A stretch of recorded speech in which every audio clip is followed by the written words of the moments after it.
तुमने इस वीडियो पर क्लिक किया क्योंकि तुम्हें ये थंबनेल दिखा, बट वेट, अगर इस थंबनेल की जगह तुम्हें ये थंबनेल दिखता तो क्या तुम क्लिक करते? नहीं। तो इतना ही काफी है तुम्हें समझाने के लिए कि एक वीडियो को वायरल होने में थंबनेल का कितना बड़ा रोल होता है। बट तुम्हें तो ऐसा थंबनेल बनाने आता नहीं। But don't worry, that's what I am going to explain you in next 20 minutes. Seriously speaking, तुम अगले 20 मिनट में इनसे अच्छे थंबनेल्स बनाना सीख जाओगे। इस वीडियो को मैंने 4 पार्ट्स में डिवाइड किया है एंड अगर तुम्हारे लिए सिर्फ ट्यूटोरियल ही इंपॉर्टेंट है then you can move to the third part through the chapters. लेकिन पहले जान लो कि तुम इस वीडियो में क्या क्या सीखने वाले हो। सो फर्स्ट पार्ट है what a thumbnail asks for. इसका मतलब एक थंबनेल क्या मांगता है। इस पार्ट में मैं तुम्हें वो सारे इंपॉर्टेंट पॉइंट्स बताऊंगा जो एक थंबनेल को क्लिकेबल थंबनेल बनाते हैं। सेकंड पार्ट में मैं तुमको बताऊंगा कि रिसोर्सेज कहां से लाने हैं, like fonts, PNGs and backgrounds etcetera. Third part में मैं तुम्हें अपने पिछले वीडियो का थंबनेल बना के दिखाऊंगा एंड लास्ट तक अगर तुम टिके रहे तो तुम्हें पता चलेंगे कुछ ऐसे मिस्टेक्स जो हर नए क्रिएटर्स करते हैं while making there thumbnail. I hope कि तुम्हारे माइंड में एक क्लियर आउटलाइन बन चुका होगा कि हम आज की वीडियो में क्या करने वाले हैं। सो चलो शुरू करते हैं।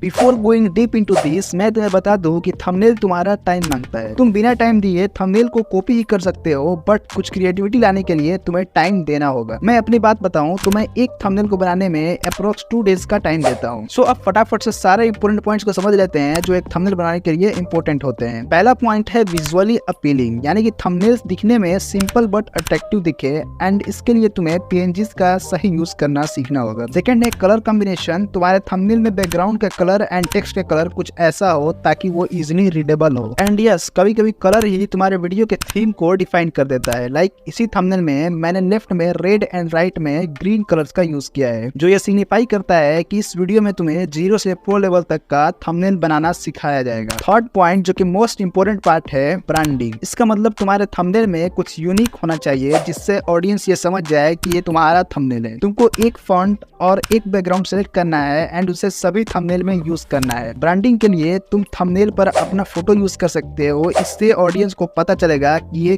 तुम्हारा थंबनेल है, तुम्हारा एक खुद का ब्रांड वैल्यू बनेगा। एंड फोर्थ इंपोर्टेंट चीज है कलर करेक्शन। किसी किसी थंबनेल में तुम्हें कलर करेक्शन भी करना पड़ता है ताकि थंबनेल और अट्रैक्टिव दिखे, but not in every thumbnail. वैसे कलर करेक्शन सीखने के लिए तुम कमेंट कर देना, मैं वीडियो बना दूंगा। Now let's move to the next part, that is resource collection. Resource collection के लिए तुम्हें अलग अलग वेबसाइट्स का यूज करना होगा, like Pixabay, pixels, PNG wing etcetera. But अगर तुम इतना नहीं करना चाहते तो मैंने अपने YouTube फैमिली के लिए व्हाट्सएप चैनल बना दिया है, तुम फॉलो कर लो एंड वहां पर तुम्हें थंबनेल्स एंड वीडियो एडिटिंग से रिलेटेड लेटेस्ट मटेरियल्स मिलते रहेंगे। And yes, link is given in the description. और आज ट्यूटोरियल में जो भी मटेरियल्स मैं यूज करूंगा वो सभी तुम्हें वहीं मिलेंगे। Now let's move to the tutorial part. So मैं यूज करता हूँ पिक्सल लैब एंड अगर किसी थंबनेल में मुझे कलर करेक्शन की जरूरत पड़ती है तो मैं यूज कर लेता हूँ स्नैपसीड का। सो पिक्सल लैब में न्यू प्रोजेक्ट को ओपन करने के बाद तुम्हें इस टेक्स्ट को डिलीट कर देना है एंड ऑफ कोर्स हम थंबनेल बना रहे हैं तो एस्पेक्ट रेशियो 16:9 सेलेक्ट करना है। अब हम बैकग्राउंड को ट्रांसपेरेंट सिलेक्ट करेंगे। इसके बाद तुम्हें अपना बैकग्राउंड इंपोर्ट करना है। बैकग्राउंड को तुम्हें साइज पर क्लिक करके फुल स्क्रीन में कर देना है एंड इसको लॉक कर देना है ताकि ये मूव नहीं हो। इसके बाद फिर से इंपोर्ट पर क्लिक करके तुम्हें ग्राफ पीएनजी को इंपोर्ट कर लेना है। ये सारे मटेरियल्स तुम्हें व्हाट्सएप चैनल पे मिल जाएंगे। ग्राफ को फुल स्क्रीन करने के बाद इसको भी लॉक कर देना है। अब तुमको एक स्टेज पीएनजी इंपोर्ट करना है जिस पर यूट्यूब का लोगो रखा होगा। इसको क्रॉप करके साइज एंड पोजीशन को एडजस्ट करने के बाद इसको भी लॉक कर देना है। अब बारी है यूट्यूब लोगो को ऐड करने की। तो इसको इंपोर्ट करने के बाद इसको तुम्हें स्टेज के ऊपर प्लेस करना है। इसके बाद इसे 3D शेप देने के लिए 3D शेप पर क्लिक करके इसको एनेबल कर देना है एंड व्यूज टाइप में तुमको ऑब्लिक सेलेक्ट करना है एंड डेप्थ को 3 या 4 रख सकते हो। कलर को ऑटो रखना है एंड डार्कन को 45% कर देना है। थोड़ा और नीचे आओगे तो तुम्हें ऑब्लिक एंगल का ऑप्शन मिलेगा। यहाँ पर तुम जैसे जैसे लाइट को मूव करोगे लोगों पर भी तुम्हें उसका इफेक्ट दिखेगा। सो इसे तुम्हें अपने अकॉर्डिंग सेट कर लेना है। तो मैं इसको 40 डिग्री कर देता हूँ। यहाँ पर तुम्हें फिर से अपने अकॉर्डिंग लाइट को एडजस्ट करना है तो मैं इसको अप्रॉक्स 60 डिग्री कर देता हूँ। इसके बाद इंटेंसिटी को फुल कर देना है, शैडो को थोड़ा बढ़ा देना है एंड स्पेक्युलर हार्डनेस को भी बढ़ा देना है। अब तुम्हें इसे सेव कर लेना है। अब तुम नीचे आओगे तो तुम्हें इम्बॉस का ऑप्शन दिखेगा। इसे सिलेक्ट करने के बाद इसको भी एनेबल कर देना है। लाइट को अपने हिसाब से एडजस्ट कर लेना है। यहाँ पे तुमको इंटेंसिटी को थोड़ा कम करना है, एम्बिएंट लाइट को भी थोड़ा कम करना है, स्पेक्युलर हार्डनेस को बढ़ा देना है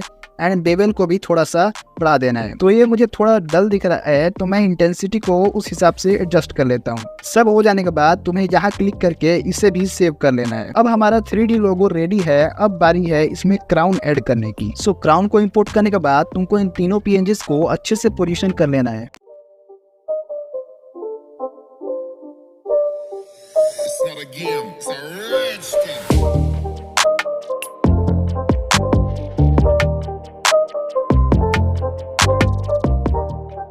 अब तुमको लेयर वाले ऑप्शन पर क्लिक करके यूट्यूब लोगो और क्राउन को मर्ज कर देना है ताकि ये एक साथ मूव हो सके। अभी ये क्राउन थोड़ा सूना लग रहा है तो इसमें हम फ्लेयर्स ऐड करेंगे। फ्लेयर्स इंपोर्ट करने के बाद तुमको इसे जूम करके फ्लेयर्स को प्लेस करना है एंड उसी को कॉपी करके टोटल 4 जगह पर फ्लेयर्स को प्लेस करना है। दोनों साइड वाले फ्लेयर्स को 3D रोटेट से Y एक्सिस में थोड़ा रोटेट कर देना है। ये सब कर लेने के बाद तुम्हें इनको भी यूट्यूब लोगो के साथ मर्ज कर देना है। अब तुम्हें टेक्स्ट पर जाकर एक टेक्स्ट लेना है एंड जो भी लिखना चाहते हो वो लिख देना है। टेक्स्ट लिखने के बाद तुम कलर सिलेक्ट कर सकते हो, बट मुझे यहाँ इसको व्हाइट ही रखना है तो इसे मैं ऐसे ही रहने देता हूँ। इसके बाद तुम्हें अपना फॉन्ट सिलेक्ट करना है तो मैं ये वाला फॉन्ट सिलेक्ट कर लेता हूँ। इसके बाद तुम्हें इनबॉक्स में जाके इसको एनेबल कर देना है एंड यहाँ पर भी तुम्हें सब कुछ अपने अकॉर्डिंग एडजस्ट कर लेना है। इसके बाद तुम्हें टेक्स्ट को सही जगह पर प्लेस करके लॉक कर देना है। इसके बाद तुम्हें क्राउन एंड यूट्यूब के साइज को थोड़ा एडजस्ट करना है एंड इसको टू फ्रंट पे क्लिक करके फ्रंट पे ला देना है। अब मैं यहाँ कुछ यूट्यूब एनालिटिक्स PNG ऐड करूंगा। ये करने के बाद तुम्हें एरो PNG इंपोर्ट करना है एंड इसको यूट्यूब के पीछे भेजने के लिए तुम्हें यूट्यूब को ही फ्रंट पे ला देना है। एरो PNG का डुप्लीकेट लेके तुमको दोनों को अच्छे से एडजस्ट कर लेना है। इसके बाद तुम्हें कलर फिल्टर्स में आके सैचुरेशन को फुल कर देना है, ब्राइटनेस एंड कंट्रास्ट को भी फुल कर देना है एंड ये प्रोसेस तुम्हें दोनों एरो के साथ करना है। इसके बाद तुम्हें मनी PNG को इंपोर्ट करना है एंड इसको क्रॉप करके इससे भी सबके पीछे भेजना है। उसके बाद इसको अच्छे से एडजस्ट करना है। इसके बाद तुम्हें इसे अल्ट्रा क्वालिटी पर सेव कर लेना है and your thumbnail is ready. लेकिन रुको,